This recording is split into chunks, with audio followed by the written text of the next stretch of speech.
Hello friends, आप सबका हमारे YouTube channel MKS study world में स्वागत है। जैसे कि आप लोग जानते हैं कक्षा 10 का जो भाग था, भाग 6 वो बाकी था। बाकी जो 5 भाग तक था वो हम लोगों ने पूरा कर चुके थे।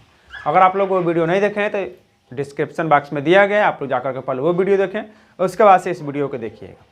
ठीक है, तो चलिए हम लोगों के द्वारा इस पाठ जो था, इसमें इस पाठ का नाम है साम्राज्यवाद, राष्ट्रवाद और साम्राज्यवाद। ठीक है, तो ये जो पार्ट है इसको हम लोग समझते हैं विस्तार से। आप लोगों के लिए जो भी पॉइंट है, जो भी टॉपिक है, हमने लिख रखा है ताकि ये वीडियो लंबा ना हो। ठीक है, हम लोग शुरू करने से पहले आप लोग थोड़ा वीडियो को लाइक कर दीजिएगा। ठीक है, और जो भी अपने दोस्त हैं उनके यहाँ तक शेयर कर दीजिएगा ताकि वो लोग भी इस वीडियो का फ़ायदा ले सकें। ठीक है, तो चलिए हम लोग शुरू करते हैं। देखिए, तो जो पहला वर्ड है राष्ट्रवाद। ठीक है, तो ये जो राष्ट्रवाद है आप लोगों को बताए थे कि यानी कि ऐसा व्यक्ति जो बिना किसी लालच के या बिना किसी फायदे के अपने अगर राष्ट्र की सेवा करता है तो उस प्रकार के जो व्यक्ति होते हैं उससे राष्ट्रवादी बोला जाता है, और उनके द्वारा जो कार्य किया जाता है उससे राष्ट्रवाद बोला जाता है। और उसके बाद साम्राज्यवाद क्या है? तो देखिए, जो राष्ट्र होता है एक छोटा सा सीमित क्षेत्र होता है, अगर उसी के एरिया को बढ़ा दिया जाए तो साम्राज्य हो जाएगा। ठीक है, अगर आपका लगाव अपने साम्राज्य के प्रति है तो साम्राज्यवाद हो जाएगा। ठीक है, यही दो टॉपिक है। पहला राष्ट्रवाद। तो राष्ट्रवाद मतलब कि ऐसी भावना जो किसी एक विशेष ग्रुप या किसी विशेष व्यक्ति के द्वारा अपने राष्ट्र के प्रति लगाव होता है उसे राष्ट्रवादी कहते हैं। उसके बाद साम्राज्यवाद, यानी कि उसी का बड़ा रूप साम्राज्य होता है और साम्राज्य के प्रति जो उनके बीच में लगाव होता है उसे साम्राज्यवाद बोला जाता है। ठीक है, अब आइए हम लोग दम टॉपिक बाई टॉपिक दम शुरू करते हैं, अंत तक चलेंगे दम देखते हुए। देखिए, जो पहला पॉइंट है ये वाला राष्ट्रवाद सीमित लक्ष्यों का संकीर्ण सिद्धांतों पर बना था। तो देखिए, ये जो राष्ट्रवाद थे ये आखिर में था किसके लिए? तो हम लोगों ने पीछे पढ़ा था कि जर्मनी के एकीकरण, इटली के एकीकरण। ठीक है, यानी कहने का मतलब पूरा यूरोप महाद्वीप के, ठीक है, एकीकरण के बारे में ये वाला टॉपिक है। तो हम लोग जो यूरोप महाद्वीप पढ़ रहे थे, ठीक है, तो उसमें खास करके फ्रांस था, इटली थे, जर्मनी था, है ना। तो इन्हीं सभी के बारे में ये इसमें बताया गया। अब इसमें क्या हुआ कि जो भी राष्ट्र थे जब एक बड़े से क्षेत्र में जब कब्जा किए होते थे तो वो छोटे छोटे भागों में बढ़ जाता था, और फिर से उन छोटे क्षेत्रों को बड़े भागों में बदलने के लिए जो प्रयास किए गए वो राष्ट्रवाद था। ठीक है, उनके द्वारा जो कार्य किए गए अनेक प्रकार के संघर्ष था, बहुत से उसमें कलाकार, उसके बाद से पत्रकार और इतिहासकार, ठीक है, बहुत से लोग थे जो उन्होंने राष्ट्रवाद को जन्म दिया और लोगों को ये समझाने का प्रयास किया कि हम लोग एक ही राष्ट्र के हैं और हम सबको एक ही राष्ट्र में मिल करके रहना चाहिए। हम लोग इतिहास के पुराने पन्ने का अगर देखें तो हम लोगों का जो क्षेत्र है पहले एक ही में हुआ करता था, मगर जब क्या हुआ कि समय बीतता गया और वहाँ पे आकर के अनेक राज्यों से या अलग अलग देशों से लोग वहाँ पे आकर बसते गए और हमारे ऊपर उन्हीं लोगों के द्वारा कब्जा हो गया। ठीक है, तो इस प्रकार के अनेक भावनाओं को जागृत करके लोगों को ये बताने का प्रयास किया गया कि हम लोग पहले स्वतंत्र थे, आज़ाद थे, मगर इन लोगों को आने के फलस्वरूप हम लोग क्या हो गए हैं, इनके गुलाम हो गए हैं। ठीक है, तो इसमें अनेक प्रकार के जो पॉइंट थे, तो इसमें जो इसमें इस पाठ में हम लोग खास करके एक बाल्कन क्षेत्र को बारे में पढ़ेंगे। ठीक है, तो जो बाल्कन क्षेत्र है ये है क्या? तो एक प्रकार का ऐसा बड़ा क्षेत्र था जो अनेक भागों में बढ़ चुका था। ठीक है, और वो उन सभी छोटे छोटे क्षेत्रों पे अलग अलग देशों के कब्जा हो गया था, और जब उन्हीं देशों को द्वारा अपने राष्ट्र को मिलाने के लिए बारे में प्रयत्न किया जाएगा तो वहाँ पर अनेक प्रकार के संघर्ष होंगे। ठीक है, जिसके हम लोग आगे चल करके देखेंगे कि यही संघर्ष आगे चल करके प्रथम विश्व युद्ध का कारण भी बना था। ठीक है, तो देखिए, तो इसमें है राष्ट्रवाद सीमित लक्ष्यों वाला संकीर्ण बनकर के सिद्धांत बन गया। कहने का मतलब कि जब 19वीं शताब्दी वाला जो पहले वाला जो क्षेत्र था यानी कि समय था, तो उसमें राष्ट्रवाद था का? तो राष्ट्रवाद एक ऐसी भावना थी जो लोगों के द्वारा अपने राष्ट्र के प्रति लगाव होता था। मगर जब ये राष्ट्रवादी जब इस प्रकार के जैसे समय बीता गया ना, तो जो राष्ट्रवादी थे इनकी भावना बदलती गई। ठीक है, अभी लोगों को पहले देश के प्रति होता था, अब अपने प्रति हो गया कि हम राष्ट्रवादी, हमको ये चाहिए, हमको उस प्रकार के कंडीशन है। तो इस प्रकार के यही कह रहा है कि जो उनके लक्ष्य थे, लक्ष्यों का संकीर्ण बन गया, यानी कि छोटा सिद्धांत बन गया। फिर उसके बाद से क्या है, दूसरा एक दूसरे के प्रति अनुदार होने लगे। कहने का मतलब कि जो राष्ट्रवाद की जो भावना जगी, तो जैसे कि जो बड़ा क्षेत्र था जो अलग अलग भागों में बटा था, जो भी अलग अलग भाग थे वो सभी लोग एक दूसरे से देख करके जलना शुरू कर दिए। ठीक है, उसी को बोला गया है कि अनुदार होने लगे और लड़ने के लिए हमेशा तैयार रहते थे। कहने का तात्पर्य क्या है कि जिससे कि एक ग्रुप होता था तो दूसरे ग्रुप को देख करके हरदम जलता रहता था, देश की भावना होती थी एक दूसरे के प्रति, और वो लोग क्या करते थे कि हरदम एक दूसरे से लड़ने के लिए तैयार रहते थे। कारण क्या था कि दोनों के ऊपर दूसरे देश का कब्जा था, और एक राजा दूसरे राजा को क्या करेगा, एक अनेक प्रकार की बातों द्वारा उलझाए रखता था और उनको अनेक प्रकार की बातों को लेकर के मनवाने के लिए प्रयत्नशील रहता था, जिससे वो क्या होता था कि अपने आप को ये साबित कर सके कि हम तुमसे ताकतवर हैं। और इसी को लेकर के इन दोनों के बीच में आपस में क्या होते थे, लड़ाई या झगड़ा होना शुरू हो जाता था। ठीक है, तो इस प्रकार के जो कंडीशन थे इसमें था। उसके बाद से देखिए क्या हुआ कि यूरोपीय शक्तियों ने अपने साम्राज्यवादी उद्देश्यों के प्रति, ठीक है, प्राप्ति के लिए अधीन लोगों की राष्ट्रवादी भावनाओं का इस्तेमाल किया। कहने का मतलब कि जो भी उस राष्ट्र में रहने वाले लोग थे, ठीक है, उस क्षेत्र में, उन सभी क्षेत्रों को अपने राज्य को विस्तार करने के लिए उनकी भावनाओं के साथ खिलवाड़ किया और उन्हीं लोगों को अपने राष्ट्र के प्रति लगाव रखवाने के लिए, या लगाव को जो था ना उसको अपने फायदे में इस्तेमाल किया। ठीक है, कहने का मतलब यह है कि जो भी उस राष्ट्र में रहने वाले लोग थे उन्हीं लोगों का इस्तेमाल किया जाता था उस युद्ध क्षेत्र में। कहा जाता था कि तुम अगर अपने क्षेत्र को लड़ते हो तो तुम्हारा जो राज्य है पहले छोटा था अब बड़ा हो जाएगा, और तुम्हारा जब राज्य बड़ा होगा तुम उसमें स्वतंत्रता पूर्वक रह सकते हो। ठीक है, तो इस प्रकार के जो लोग थे उनकी भावनाओं के साथ वहाँ पे राष्ट्रवाद का क्या किया गया, इस्तेमाल किया गया, जो भी भावनाएं थी। अब उसके बाद क्या हुआ कि जब 1871 ईस्वी के जब राष्ट्रवादी भावना शुरू हुआ था तो उसमें क्या हुआ ना कि जो बाल्कन क्षेत्र था, ठीक है, वो मुख्य क्षेत्र बन गया था। क्या चीज़ के लिए, तो राष्ट्रवाद के तनाव में। ठीक है, तनाव कहने का मतलब कि इसमें हम लोग यही एक देश पढ़ेंगे, बाल्कन वाला जो क्षेत्र था, इसमें देश बहुत छोटे, बहुत ज़्यादा देश हैं मगर क्षेत्र एक ही है, बाल्कन क्षेत्र। ठीक है, तो जो बाल्कन क्षेत्र था सन 1871 ईस्वी के जो समय था तो उसमें राष्ट्रवादी जो तनाव थे सबसे ज़्यादा हो गया था बाल्कन क्षेत्र में। ठीक है, देखिए तो बाल्कन क्षेत्र एक ऐसा भौगोलिक क्षेत्र था जहाँ पे भौगोलिक और जातीय भिन्नताएं थी। भिन्नताएं मतलब कि अलग अलग थे, क्षेत्र भी अलग अलग था और जातीय यानी कि समूह भी क्या थे, अलग अलग थे। इसमें क्या आता था कि इसमें आधुनिक रोमानिया, बुल्गारिया, उसके बाद से अल्बेनिया, और उसके बाद से यूनान, मैसिडोनिया, और उसके बाद से क्रोएशिया, सर्बिया आदि क्षेत्र इसमें क्या थे, सम्मिलित थे। किसमें, तो यही जो था ना बाल्कन क्षेत्र, इसमें इतने प्रकार के इसमें और भी देश थे जो इसमें क्या थे, सम्मिलित थे, मगर ये छोटे छोटे भागों में क्या हो चुके थे, बट चुके थे। उसके बाद अगला जो पॉइंट हम लोगों का, इसके जो निवासी थे यानी कि ये जो बाल्कन क्षेत्र के जो निवासी थे उन्हें स्लाव कहा जाता था, यानी स्लाव कह करके पुकारा जाता था। उसके बाद क्या हुआ कि बाल्कन क्षेत्र पे खास करके जो ऑटोमन साम्राज्य था, जो बड़े क्षेत्र थे उस पर ऑटोमन साम्राज्य का क्या हो गया था, नियंत्रण हो गया था, यानी कब्जा कर रखा था।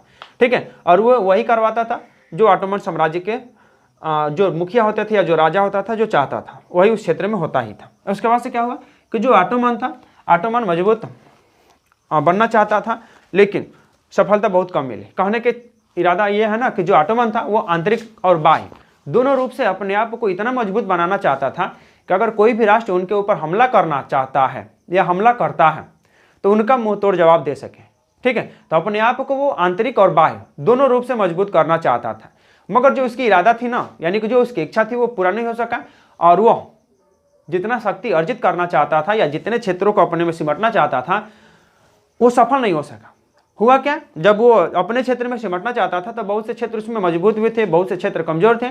तो जो कमजोर थे वो तो वैसे ही बने रहे, मगर जो मजबूत थे वो उनसे अलग हो गए। तो क्या हुआ, अलग हो गए तो छोटे छोटे क्षेत्रों में बंटना शुरू हो गए और वो अपने आप को स्वतंत्र राज्य घोषित करना शुरू कर दिया। इससे क्या हुआ कि जो ऑटोमन साम्राज्य था उसके क्षेत्र से अलग अलग क्षेत्र टूट के अलग हो गए, और इस प्रकार से जो ऑटोमन साम्राज्य था उसके जो विस्तार की नीति जो थी वो धीरे धीरे खत्म होना क्या हो गया, शुरू हो गया। ठीक है, यही वाला है, इसमें यही कह रहा है कि जो ऑटोमन साम्राज्य था वो मजबूत बनना चाहता था लेकिन उसका जो सफलता था बहुत ही कम मिला था। उसके बाद क्या हुआ कि जो यूरोपीय राष्ट्र थे यानी कि ऑटोमन से एक एक करके स्वतंत्र होने लगे। कारण क्या था कि ये धीरे धीरे कमजोर होना शुरू हो गया था और उसमें जो मजबूत क्षेत्र थे या मजबूत जो राज्य थे वो सब टूट टूट के क्या हो गए, अलग हो गए।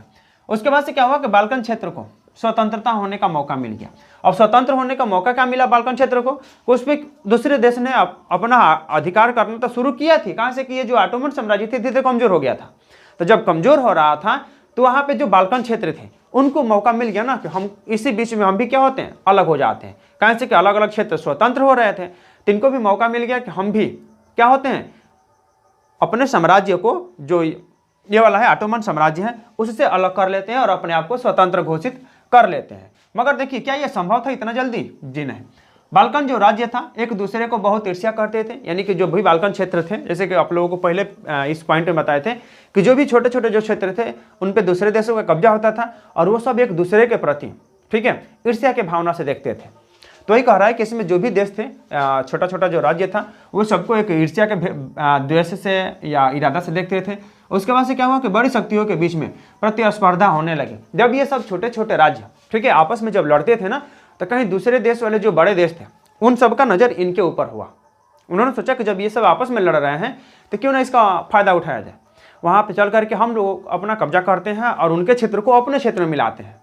ठीक है, कहने का मतलब उपनिवेश बनाते हैं।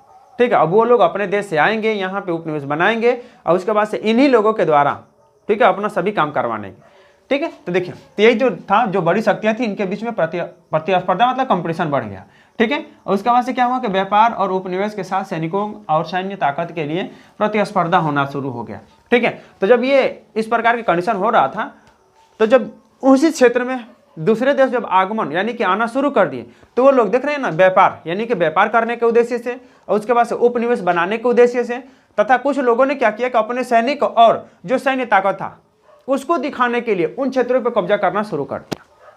ठीक है, अब आगे क्या हुआ, जिनमें प्रमुख देश थे, ठीक है, यानी कि इनके ऊपर जो उपनिवेश बनाने वाले या व्यापार करने वाले, तो इसमें मुख्य रूप से रूस था, जर्मनी था, इंग्लैंड था, ऑटोमन हंगरी था। ठीक है, जो इस देश में प्रमुख थे। उसके बाद से जो प्रत्येक को कमजोर बनाने के लिए, अब देखिए, जब एक देश दूसरे देश को जब देखता था ना उस क्षेत्र में, तो ये लोग ऐसा काम करते थे ना कि हम अपना शक्ति ज़्यादा बढ़ा सके और दूसरे की शक्ति को क्या कर सके, घटा सके। जैसे कि सपोज है, अगर रूस जाकर के वहाँ पर अपना कंपनी स्थापित कर रहा है, तो जर्मनी ऐसा काम करता था कि लोगों के अंदर ये अपना जगह बना सके, ताकि हाँ, जर्मनी हमारे लिए बढ़िया है, रूस हमारे लिए बढ़िया नहीं है। और ये उसी प्रकार के कार्य करता था जो इसको नीचे दिखा सके, किसको, रूस को। तो इस प्रकार के काम सब करना शुरू कर दिए थे, एक दूसरे को नीचे दिखाने के, यानी कमजोर साबित करने में। उसके बाद से क्या हुआ कि जब इस प्रकार के काम होना शुरू हो गए, तो उस बाल्कन क्षेत्र में अब तो युद्ध संभव, यानी कि ऐसे कई युद्ध होना शुरू हो गए। अब क्या हुआ कि जब बाल्कन क्षेत्र अपने आप को विस्तृत घोषित करना चाहता था, तो उसमें ये सब छोटे छोटे भागों में फिर से टूटना अलग हो गया। कारण क्या था कि ये सब युद्ध करना शुरू कर दिए थे। ठीक है, तो ये जो भी थे, इसमें कई युद्ध हुए, इनमें एक प्रमुख युद्ध था प्रथम विश्व युद्ध। ठीक है, और आप लोगों के लिए एक SW है कि बताइए कि प्रथम विश्व युद्ध कब हुआ था, कब समाप्त हुआ था और किसके किसके बीच हुआ था। ठीक है, आप लोगों के लिए ये वाला है कि प्रथम विश्व युद्ध कब हुआ था, पहला प्रश्न, उसके बाद से किसके किसके बीच हुआ था। ठीक है, 2 प्रश्न, और उसके बाद से इसमें कौन जीता।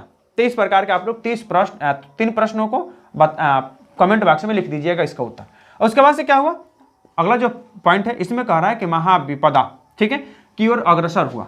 जब भी इन लोगों के द्वारा जब ये प्रथम विश्व युद्ध जब शुरू हो गया था, यानी कि जब कारण बना था, तो जितने भी राज्य इसमें शामिल थे उन सबके लिए महाविपदा कहने का मतलब कि समस्या उत्पन्न होना शुरू हो गया था। कहाँ से कि इसमें बहुत ज़्यादा नुकसान होता था। अगर कोई भी युद्ध होता है तो आप लोग जानते हैं कि उसमें जन और धन दोनों की क्षति होती है, और यही जो क्षति थी, यानी कि जो नुकसान था, उनके लिए विपदा की ओर ले जा रहा था। अब उसके बाद क्या हुआ कि जब इस प्रकार के कंडीशन हुआ तो अनेक देश स्वतंत्र होने के प्रयास कर रहे थे और जिनको सफलता भी मिली। अब उसमें क्या हुआ कि जो भी राष्ट्र थे, जब अपने आप को सफलता नहीं दिला पाए, तो जब यह युद्ध होना शुरू हुआ ना, तो जब वो लोग आपस में लड़ना शुरू कर दिए, तो इन लोगों के द्वारा अपने देश को आज़ाद करा करके स्वतंत्र घोषित कर लिया गया।